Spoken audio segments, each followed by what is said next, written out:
il y a un grand écart là, il y a un manque de cohésion sociale, il y a une fracture, il y a des fractures qui ont été mises en place involontairement ou volontairement par de nos gouvernants successifs. Et puis maintenant, il faut vivre avec. Mais ceux qui vivent avec, c'est les gens de tous les jours. C'est les gens qui sont sur le terrain, là. C'est dans les peu communes difficiles, etc.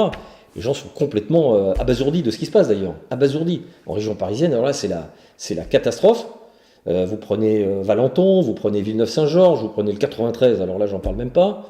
Pas partout, mais globalement. Donc, ce que vont vivre les Vendéens à terme, c'est que si jamais on ne vote pas intelligemment, c'est notre arme principale, c'est pas la Kalachnikov, c'est le vote. Si on vote intelligemment, on va éviter ça aux Vendéens. Mais sinon, ils vont y avoir droit. On va y avoir droit. Parce que moi, je fais partie du peuple vendéen, là. On va être dedans, tout le temps. Et il va falloir faire attention. Il va falloir faire attention, ça va pas être simple. Hein, quand vous voyez ce qui se passe dans les grandes zones communautaires, on ne peut plus rentrer dans les cités, on ne peut plus rentrer dans certains quartiers. Les filles baissent la tête.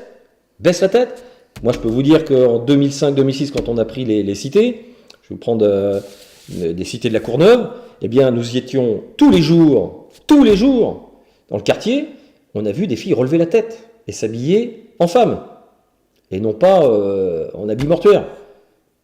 Ça veut dire qu'on peut y arriver, que les filles, qu'elles soient de partout, elles ont envie de vivre leur vie, et qu'elles soient maghrébines ou pas maghrébines, elles ont envie de vivre. Si on leur offre cette opportunité, on va y arriver. Et ce qui est incroyable, c'est que les Français, dont on doit être tous chacun, nous sommes tous porteurs des lumières, on ne se bat pas, d'abord déjà chez nous, mais même ailleurs, pour essayer de ramener les lumières dans tous ces pays-là, qui sont quand même, il faut le dire, bien en retard, et déjà commencer par chez nous, qu'on laisse faire ça, c'est inadmissible. Personne ne comprend.